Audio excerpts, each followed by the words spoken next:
салом ба беҳтарин ҷомеаи футболӣ. Дирӯз дар 5 лигаи беҳтарини Аврупо чанд бозии муҳим баргузор шуд. Мо тамоми бозиҳоро муҳокима намекунем, балки танҳо ду бозии ҷолибро интихоб мекунем, яке аз Ла Лига ва яке аз масалан Лигаи Англия. Ҳар ду бозӣ пур аз лаҳзаҳои шавқовар ва ҷолиб буданд, вале ин ҳамааш нест. Як хабари муҳим аз бозори трансферҳо низ пайдо шуд, ки ҳоло бисёр мухлисонро ба худ ҷалб кардааст. Мо онро ҳам муҳокима мекунем ва ҳамаи ҷузъиёташро дида мебароем.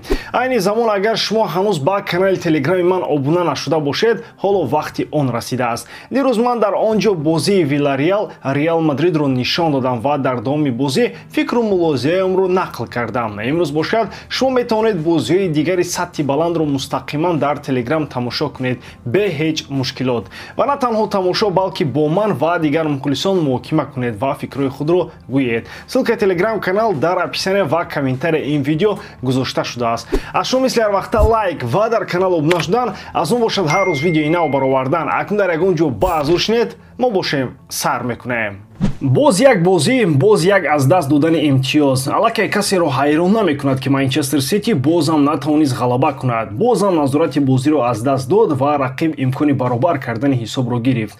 Дишаб ин бозам рух дод. Мусовии хонагӣ бо Брайтон 2-2 ва бозам дастаи Пеп Гвардиола ду маротиба пешсаф буд, аммо ғалабаро нигоҳ дошта натавонист. Оғози бозӣ мисли нақшаи маъмулии Сити буд. Пеналти дақиқи Эрлинг Холанд, назорати тӯб, фишор ба ҳариф. Вале дар ин мавсим як мушкили асосӣ доранд. Онҳо аксар вақт ба рақиб имкони бозӣ карданро медиҳанд. Ҳамин тавр Брайтон зуд ҷавоб дод ва ҳатто дар нимаи дуюм Ситиро маҷбур кард, ки танҳо бо як имтиёз қаноат кунад.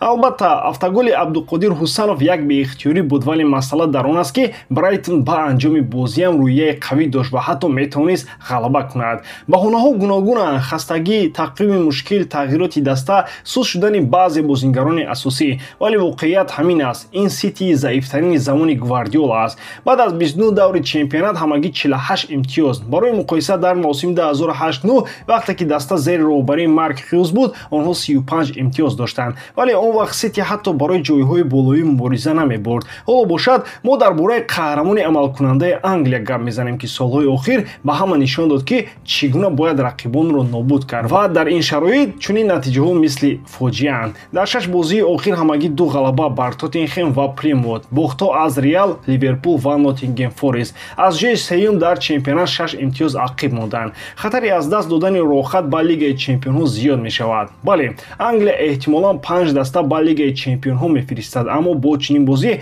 ҳатто ин метавонад нарасад.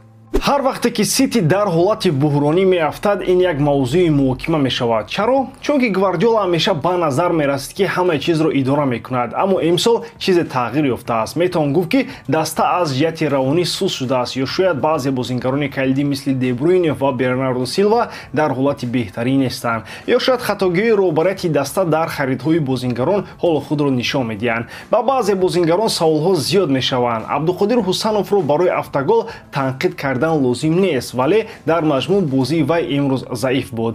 Жереми Доку бозам танҳо тӯбро пеш мебурд, бозам обводка ва натиҷа ҳеҷ. Рико Луис чунон асабонӣ мекунад, ки дигар тамошо кардан ғайриимкон шудааст. Нико Гонсалес чаро барои ин бозингар 60 миллион пардохт карданд. Ва муҳимтар аз ҳама, чӣ тавр Гвардиола ба чунин вазъият роҳ дод. Ин ҳамон мураббиест, ки як дастаи мошинӣ сохт, аммо акнун тамоман назоратро гум кардааст. Оё ӯ фаҳмид, ки чунин рӯз ҳатман мерасад? Агар росташро гӯем, бо чунин бозӣ Сити ҳатто дар чоргонаи беҳтарин буданро сазовор нест. онҳо мисли солҳои пешин рақибонро зер намекунанд, тамоми бозиро назорат намекунанд, мисли як дастаи қавӣ намебозанд. Албатта мумкин аст, ки ин танҳо як мавсими номуваффақ аст ва дар оянда ҳамаи чиз беҳтар мешавад. Аммо ҳоло вазъият хеле ташвишовар аст. Челси метавонад аз Сити ҷудо шавад. Ньюкасл ҳатто метавонад онҳоро аз ҷои панҷумам пастар кунад. Агар дар бозиҳои наздик вазъ тағйир наёбад, пас Сити воқеан метавонад бидуни Лигаи Чемпионҳо монад. Чӣ мешавад? 3 март бозии Кубоки Англия бо Бортмунд шанси хуб барои ками истироҳат, аммо мушкилиро ҳал намекунад. То охири мавсим рақобати сахт дар пеш аст ва саволи асосӣ: оё Гвардиола метавонад чизеро ислоҳ кунад, ё ин мавсимро бояд фаромӯш кард ва аз нав оғоз кард? Ҳоло ҷавоб равшан аст. Сити ҳоло на чемпиони Англия аст ва на як дастаи воқеан бузург, ва агар онҳо бо ҳамин тарз бозиро идома диҳанд, пас бори аввал дар солҳои охир аз Лигаи Чемпионҳо хориҷ мешаванд. риш надорӣ, мӯи сарат мерезад, аз харобӣ ё баръакс аз фарбеӣ танқисӣ мекашӣ, дарди узвӯи бадан туро азият медиҳад, мардонагият сус аст ё аз муҳлати ҳамхобагӣ қаноатманд нестӣ? Парво макун, мо роҳи ҳалли ин мушкилиҳоро медонем. Азиямаркет дороҳои гиёҳӣ ва табииро барои рафъи тамоми мушкилиҳо ва бемориҳои ту пешниҳод мекунад. Бо нархи дастрас ва таҳфифи калон, саломатӣ неъмати бебаҳост. Аз ин хотир бисёр фикр макун ва худи ҳозир ба рақамҳое ки дар рӯи экран мебинӣ занг бизан ва дороҳои лозимаро фармоиш диҳед. Азиямаркет, кафолати тансиҳатии ту. боз як пирӯзии душвор, боз як бозии шадид барои дастаи Карло Анчелоти. Реал дар 28-ум даври Ла Лига дар меҳмонӣ Виллареалро бо ҳисоби 2-1 шикаст дод. Аммо ин ғалаба ба осонӣ ба даст наомад. Ҳамаи чиз барои Мадрид хеле бад оғоз ёфт. Аллакай дар дақиқаи 7-уми бозӣ Хуан Фойти ҳисобро кушод ва мизбонон пеш баромаданд. Аммо Реал зуд вокуниш нишон дод ва ба туфайли 2 голи Килиан Мбаппе дар нимаи аввал бозиро ба фоидаи худ гардонд. Барои Реал ин ғалаба аҳамияти калон дошт, на танҳо барои гирифтани 3 имтиёз, балки аз лиҳози таърихӣ ҳам. Бори аввал дар 8 сол Реал тавонист дар меҳмонӣ Виллареалро мағлуб кунад. Бори охир чунин ғалаба феврали соли 2017 бо ҳисоби 3-2 буд. Дар 7 бозии охирин дар майдони Виллареал Мадрид ҳамагӣ як бор бохт, 6 бозии дигар мусовӣ анҷом ёфтанд. Барои Килиан Мбаппе ин бозӣ махсус буд. Ӯ бозам нишон дод ки чаро яке аз беҳтарин ҳамлагарони ҷаҳон аст. 2 гол дар давоми 6 дақиқа, дақиқаҳои 17 ва 23, 30 ва 31 голи ӯ дар 44 бозӣ барои Реал дар тамоми мусобиқаҳо. Дар Ла Лига бошад ӯ ба 20 гол расид ва танҳо як тӯб аз Роберт Левандовски ақиб мондааст. Аммо муҳимтар аз ҳама Мбаппе рекорди таърихӣ гузошт. Аввалин футболбози фаронсавӣ шуд ки дар 7 мавсим пайҳам дар лигаҳои топи 5 Аврупо 30 ҷамъи гол мезанад. Фарқе надорад ки ӯ дар кадом даста бозӣ мекунад, Мбаппе ҳамеша гол мезанад. бозӣ барои Реал воқеан хеле душвор буд. Бешубҳа, баъд аз бозии вазнин дар Лигаи Чемпионҳо футболбозон хаста буданд, аммо даста тамоми нерӯи худро ба бозӣ дод. Тамоми имкониятҳоро истифода кард. Борҳо ба дарвозаи рақиб ҳамла бурд. Зарба зад, чапу рост прессинг кард. Муҳим он аст ки Реал ба дифоъ нарафт, балки талош кард ки бозиро идора кунад ва бозам нишон дод ки чаро яке аз қавитарин дастаҳои ҷаҳон аст.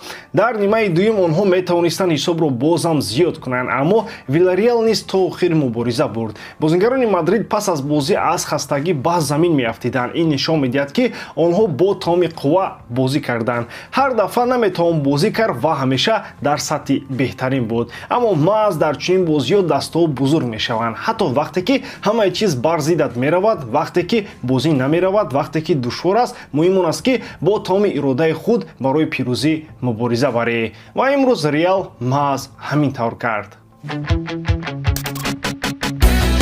ҳоло бисёр гап мезананд ки Ливерпул мехоҳад ҳамлагари Атлетико Мадрид Хулиан Алварезро бихарад. Ин хабар каме ғайричашмдош аст, чун Алварез ҳамагӣ 1 сол пеш ба Атлетико гузашт ва ҳоло дар он ҷо хеле хуб бозӣ мекунад. Вале ба назар мерасад ки Ливерпул воқеан мехоҳад ӯро ба даст оварад. Биёед ҳамаи ҷузъиётро дида мебароем. Чӣ мегӯянд мутахассисон ва ё ин трансфер воқеан имконпазир аст? Аввалан, дар Ливерпул ҳоло мушкилоти равшан дар хатти ҳамла вуҷуд дорад. Дарвин Нунес ки бояд ҳамлагари асосии даста шавад, хеле ноустувор бозӣ мекунад. Бале, ӯ гол мезанад, аммо бисёр имкониятҳоро аз даст медиҳад ва дар қароргирии тӯб каме мушкилӣ дорад. Алварез бисёр ҳадаф аст. Ӯ метавонад дар марказ ҳамлагар бошад, метавонад каме ақиб бозӣ кунад ё дар канор кор кунад. Яъне ӯ барои услуби Ливерпул комилан мувофиқ аст. Агар ба рақамҳо нигоҳ кунем, фаҳмидан осон мешавад ки чаро ӯро мехоҳанд. Дар 43 бозӣ барои Атлетико 22 гол задааст, 5 партофти голӣ додааст. Дар дастаи миллии Аргентина низ бозингари муҳим аст. Мутахассисон фикрҳои гуногун доранд. Бархе мегӯянд ки Ливерпул ҳақиқатан Алварезро мехоҳад, дигарон инро танҳо овоза медонанд. Фабрицио Романо, яке аз беҳтарин хабарнигорони футбол, то ҳол дар ин бора чизе нагуфтааст. Ин маънои онро дорад ки ҳоло ҳеҷ гуфтушуниндаи ҷиддӣ вуҷуд надорад. Аммо нашрияҳои англисӣ аз ҷумла The Independent ва Liverpool Echo мегӯянд ки Ливерпул ҳамлагари нав ҷустуҷӯ дорад ва Алварез метавонад як интихоби хуб бошад. Бозингари пешини Ливерпул Стив Никл гуфтааст ки харидани Алварез кори дуруст аст, чунки ӯ ба футболи Англия тезтар мутобиқ мешавад. Ба фикри ӯ, Нунес бисёр имкониятҳоро беҳуда сарф мекунад, аммо Алварез як ҳамлагари ҳушёр ва техникӣ аст ки барои услуби Ливерпул беҳтар мувофиқ мешавад. Мушкилӣ дар он аст ки Атлетико намехоҳад Алварезро раҳо кунад. Онҳо ӯро тобистони соли 2024 бо нархи 75 миллион евро аз Манчестер Сити харида буданд. Бо ӯ шартнома то соли 2030 имзо карданд. ҳоло Атлетико мегӯяд ки агар касе ӯро хоҳад бояд 119 миллион евро пардохт кунад. барои Ливерпул ин пули калон аст. бале, онҳо пули зиёд доранд, аммо ин маблағ барои як бозингар хатарнок аст. ҳоло гапи дигар аст, Ливерпул шояд ба Атлетико пешниҳод кунад ки Нунезро диҳад ва Алварезро гирад, яъне Нунез ба Атлетико меравад, Алварез ба Ливерпул. аммо дар ин ҷо баъзе мушкилот ҳастанд. Атлетико ба Нунез чандон шавқ надорад. сабаб онҳо аллакай як ҳамлагари дигар доранд бо чунин услуб, Серлот. Нунез шояд ба услуби Диего Симеони мувофиқ набошад. мураббии Атлетико бештар бозингарони прессингкунандаро дӯст медорад, вале Нунез бештар дар ҳамла кор мекунад. шояд Ливерпул нахоҳад Нунезро бифурӯшад агар ҷои ӯ касеро наёбад. аз ин рӯ иваз кардани Нунез ба Алварез чандон имконпазир нест. агар Ливерпул Алварезро мехоҳад, шояд онҳо бояд танҳо бо пул бихаранд. хулоса, ба назар мерасад ки Ливерпул воқеан Хулиан Алварезро мехоҳад, аммо ҳоло ҳеҷ гуфтушунинди ҷиддӣ нест. шояд онҳо танҳо бозингарони гуногунро меомӯзанд ва мехоҳанд бидонанд ки кадомаш беҳтар хоҳад буд. агар Ливерпул ин трансферро ҷиддӣ гирад, пас бояд якум ё 119 миллион евро пардохт кунад, дуюм ё кӯшиш кунад ки Атлетикоро ба иваз бо Нунез розӣ кунонад. ҳоло ягон чиз рӯшан нест, аммо агар ин ба ҳақиқат табдил ёбад, ин яке аз калонтарин трансферҳои тобистони 2025 хоҳад шуд. мо интизори хабарҳои бештар ҳастем. ба ҳамин тамом, бояр дорам ки эҷодкории ман ба шумо писанд меояд. лайк, комментария ва дар канал обуна шуданро аз ёд набароред. бо шумо мисли ҳар вақта Муҳаммад Гаиров. хай бародарон, дар паноҳи Аллоҳ.